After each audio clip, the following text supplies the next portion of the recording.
Hello, everyone, and welcome to PowerTalk.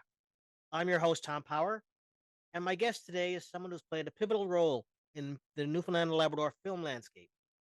Roger Maunder is known for his dedication to empowering both established and emerging filmmakers, his innovative storytelling, and his passion for putting local voices on the big screen. Roger, thanks for joining us today. Hey, thanks for having me. Let's start at the beginning. Can you share a bit about your background and when you first realized you wanted to be involved in the film industry? Um, I think it was because when I was growing up, my mom was a big movie buff. So she always had, remember the laser discs first came out, and then Yeah. uh, there was so many different, you had to flip them over and put them back in, and then she had the VHSs and DVDs and everything. Anyway, and she used to go to the movies all the time. So she used to tell me when she was going to the movies, I used to fake sick and then just show up at the movie theater. So she had to take me in then. So that all that movie, watching all those movies, I just wasn't sure that you could do it in Newfoundland. And then I found out later in after high school that there was a place called NIFCO, which was the Newfoundland Independent Filmmakers Co-op. And that was basically my film school. I went in there, made my first film, worked with a film class, volunteered on, I would say, dozens and dozens, maybe hundreds of films. And then I got hired as the first time filmmaker mentor there to help do the same thing that they did with me. It was mentor on how to create films and make films and created well, ended up having a lot of friends that are in the filmmaking. We're still friends today, and NIFCO was everything to me. It's kind of what kind of saved me in a lot of ways. It gave me a direction and an outlet to do what I wanted to do. Perfect. Um, what were some of your earliest projects, and how did you go about carving out a place for yourself in the Newfoundland film industry? My earliest projects was a film called It Ain't Funny, which was shot on 16 millimeter on a Bolex. It was one of those wind up ones. And it was we had a small volunteer crew. It was about a clown that broke down on the highway on his way to a job. I mean, when you do a first time film at NIFCO, it's between 5 and 8 minutes. And depends how many rolls of film you're going to use because it all costs money. It's not like this was a while ago. It's not like today where there's phones you can shoot it on and digital formats and all that kind of stuff. So you'd have to shoot your film and then send it off to Toronto for it to get processed, and then they send it back. And you would then that's the first time you get to see what you actually shot. Okay. And that was a big, I mean, first film, I guess, for everybody is a big learning experience. I learned that you cannot sync up audio with a Bolex when you wind it up, because it has to have the crystal, it has to go at exactly 16 frames or at 23 or 24 frames per second. Um, and it doesn't, it drifts, it comes back and forth. So when we went into the editing station, which was a Steenbeck, which was actually film that you would have on a table and you would actually cut it and tape it and put it together. So that was like the whole film school for me. It was like a big eye opener because I just thought that it was a lot easier than that, and it wasn't.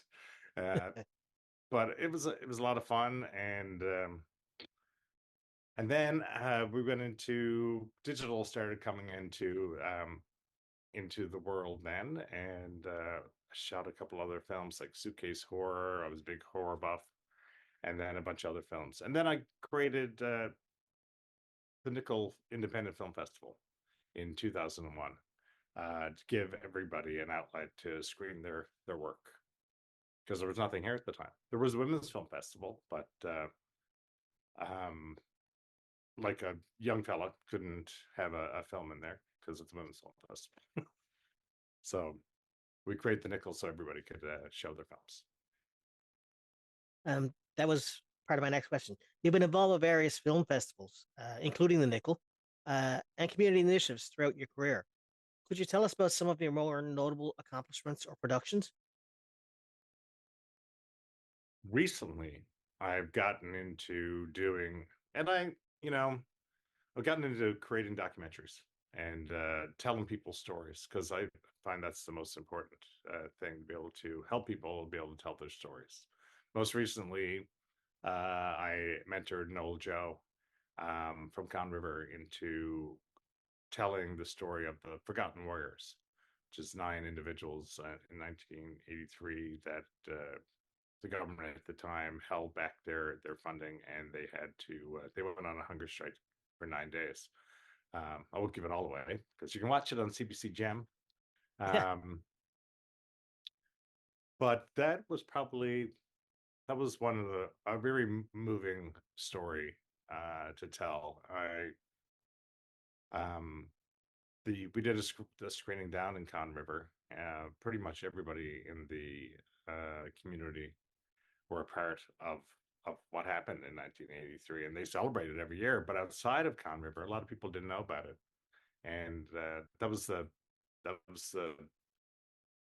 thing I would like to do is let people know that this happened, and it's really important for Newfoundland history, and it should be in the history books, and for some reason it isn't.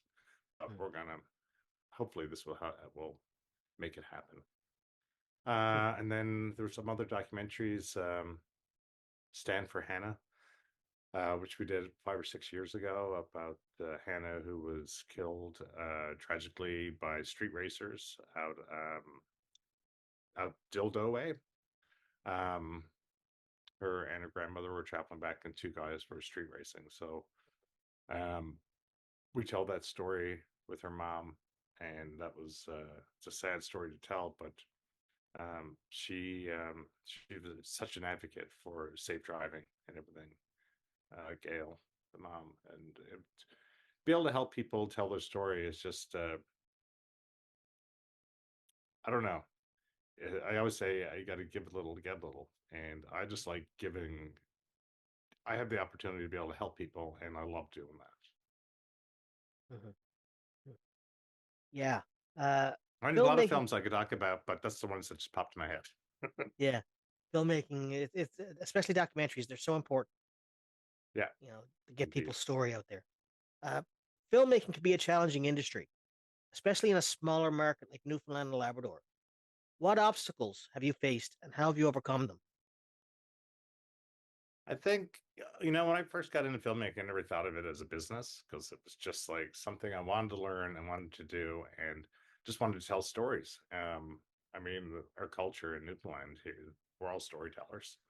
Um, so the obstacles, when it comes to like when I first started, you had to buy film and rent the cameras and the lights and everything. So that was a huge obstacle. So it was like trying to find funding, whether it was Canada Council or Newfoundland Arts Council or Picture NL, which was Newfoundland Labrador Film Development Corporation. Um, so with anything, it takes time to build a career. You have to Mm. create films in order to show that you are what is it called? Support material. So you have support material to be able to show that this is what you're doing and you can do it. So it took a little while to you get there, but I feel like, well, now I feel like there's a whole other avenue of things that you can do. You have all these like Netflix and all these streaming networks that are dying for content.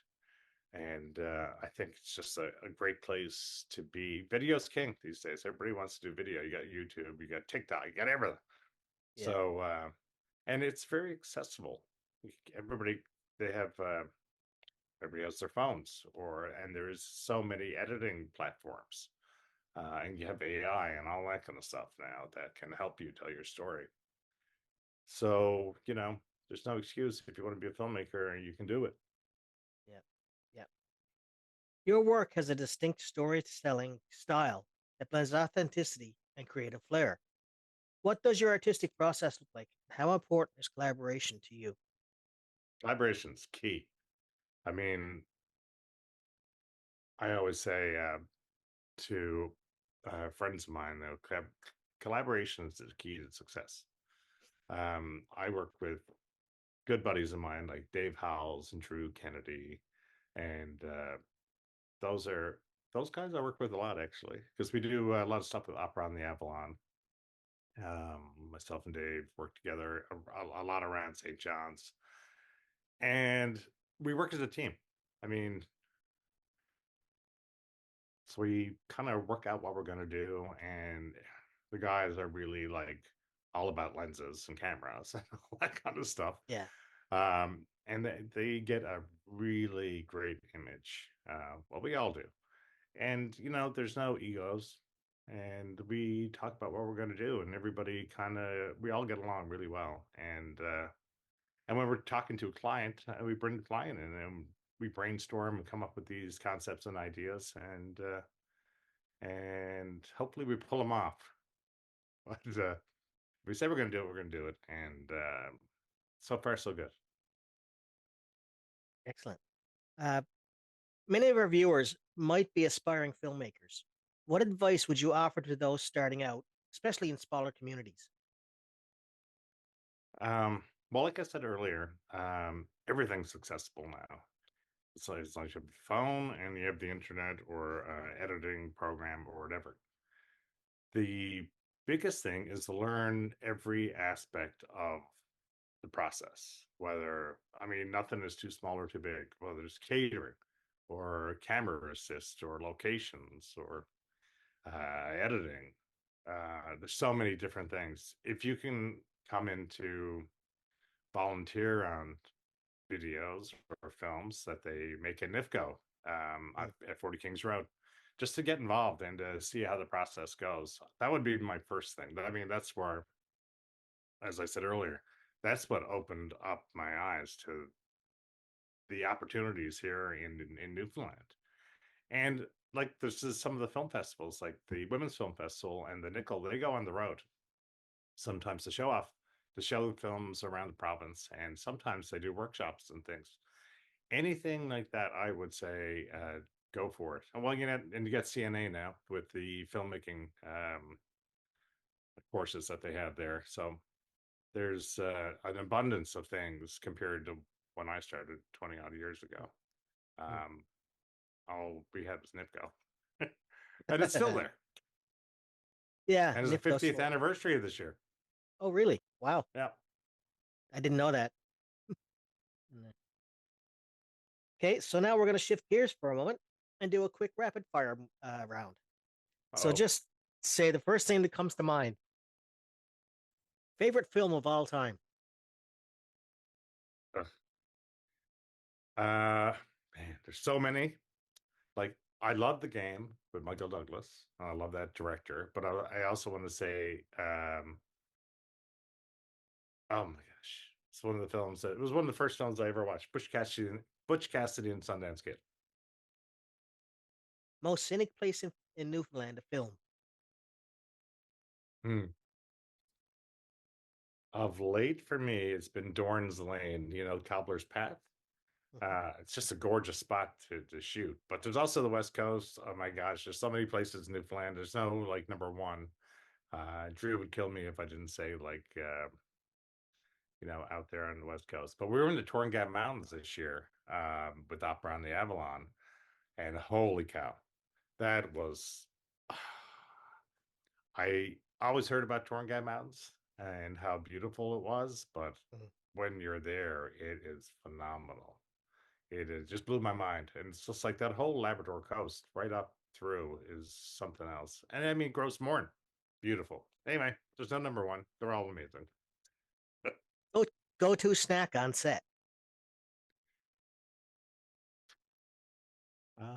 Nothing really. Water. Dream collaboration. Hmm. Dream collaboration would be working Spielberg. Obviously, it would be amazing, or David Fincher, or anybody like that. so many to pick from. It's but I mean, I grew up with Spielberg, and he's like everything he does is like phenomenal. Mhm. There's so many directors I could pick from, women and men. Job say One word to describe the Newfoundland film community. community. That's it. That's it. Community. Perfect. Community is what. It's how we build each other up. Perfect. What's next for you, Roger? Any exciting projects or future goals you'd like to share? Um, well, the Forgotten Warriors was a big one that we just finished. Next, uh, myself and a group of us are going to Berlin next month to. I'm going to try to find some more global distributors for that documentary and pitch another about a feature film that I have where I'm working on. We were just in the Philippines, myself and Dave and Chad Richardson, in February to do a documentary on Apo Wang Ad. It's the only tattoo I've ever gotten, charcoal. Oh, see you.